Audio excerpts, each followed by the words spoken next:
Sarah with Posh Pooch Designs, and today's project is just a beginner project to get you used to using what I call the boucle yarns. And the word boucle just simply means loops. Now, this is a homespun, and you can use any of the homespun style yarns for this project. We're going to be making a coffee cozy. And this is a great way to practice getting used to working with this type of yarn, because it can be very frustrating and enough to make you want to pull your hair out, I think, until you're used to using them. And so what I'm going to do is show you how to make a simple coffee cozy that is a great practice project and also something you can use, and it makes a nice gift.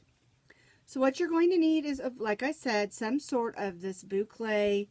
This is a homespun, and many of the different yarns make this type of yarn companies. So you're going to need some of that. We're going to be using our K-hook today. And you'll need a needle with a nice big eye to weave in your ends, and you'll need a pair of scissors for clipping off. So let's go ahead and get started. Oh, and this is a free pattern on my blog. I'll put that on there so that you'll have it.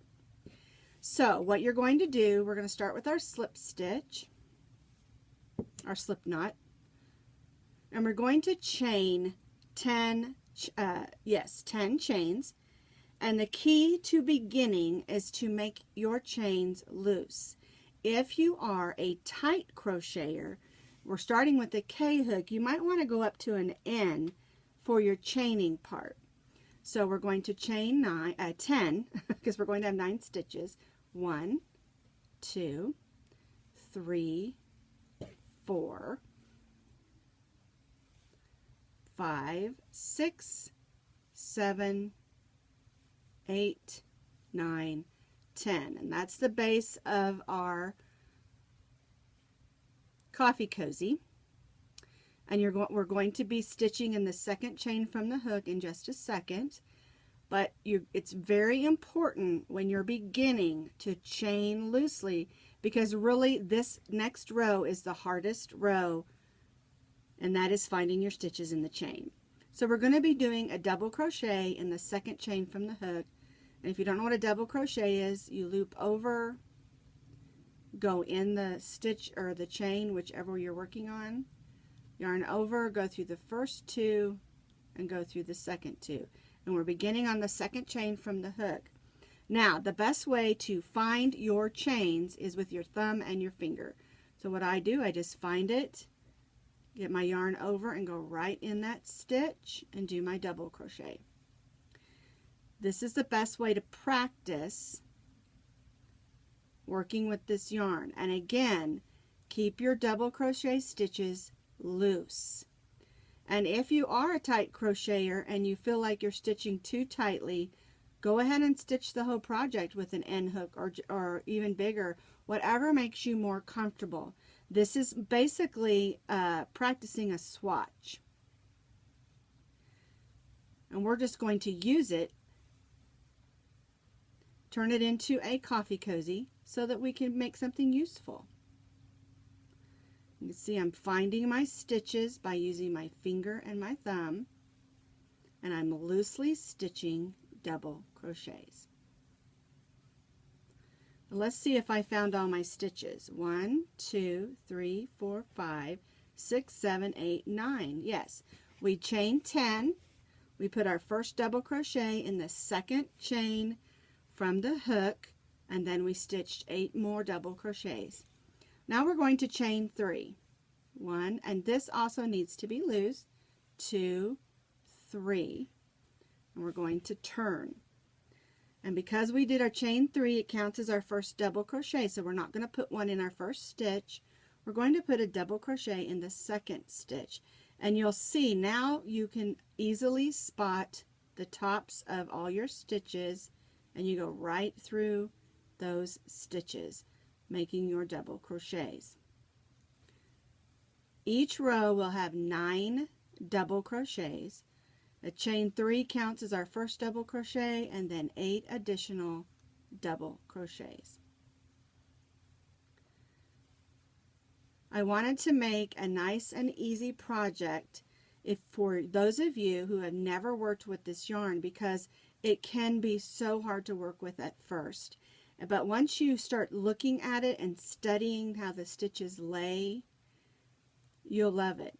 And another thing about stitching loose is that if you have a mistake, for instance, you missed one of your stitches and you need to pull it out, or frog it, as they say, because you're ripping out. If you stitch too tightly, it's very difficult to pull out this type of yarn. So you want to make sure you stitch nice and loosely. There's our second row. So we're going to chain 3, 1, 2, 3, turn, and in the second double crochet, we're going to put a double crochet and then 7 more double crochets for a total of 9, because our chain 3 counted as our first double crochet. You should have a total of 9 double crochets on each row.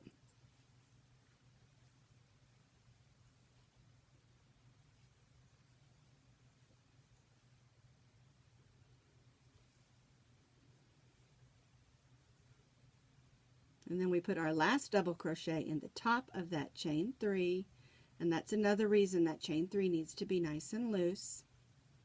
And there we have 3 rows. And we're going to continue doing this until you reach the size of your cup, because this is going to go around your cup. My cup is smaller, so I'm going to do 9 or 10. I'm going to measure it, and then we'll see how many rows I need to do.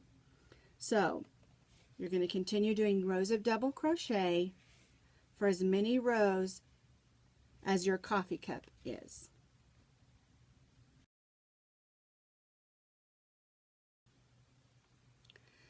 So now I've stitched 1, 2, 3, 4, 5, 6, 7, 8, 9, 10, 11 rows of double crochet, 9 stitches across to fit my mug, because that's the length that I need. Not all mugs are the same. Some are thinner, some are wider.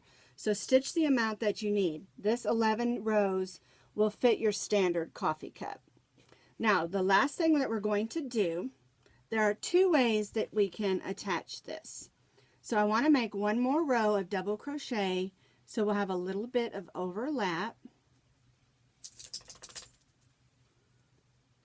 There we go. So we got our chain 3, our first double crochet, and then we're going to put 1 double crochet in each double crochet across.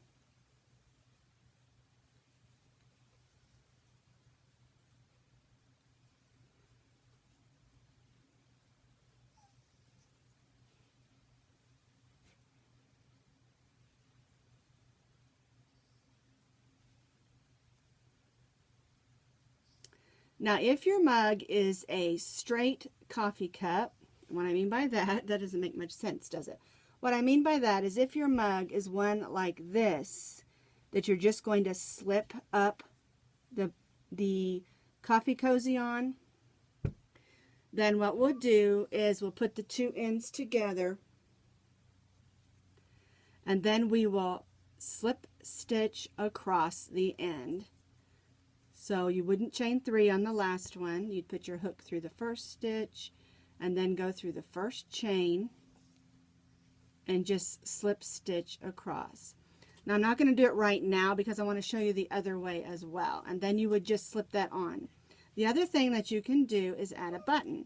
So what we would do is we would clip this, and then we would take our needle and thread, and on this end add a button right here. Put your button on, and with the same yarn go through several times until you're confident that that button's going to hold.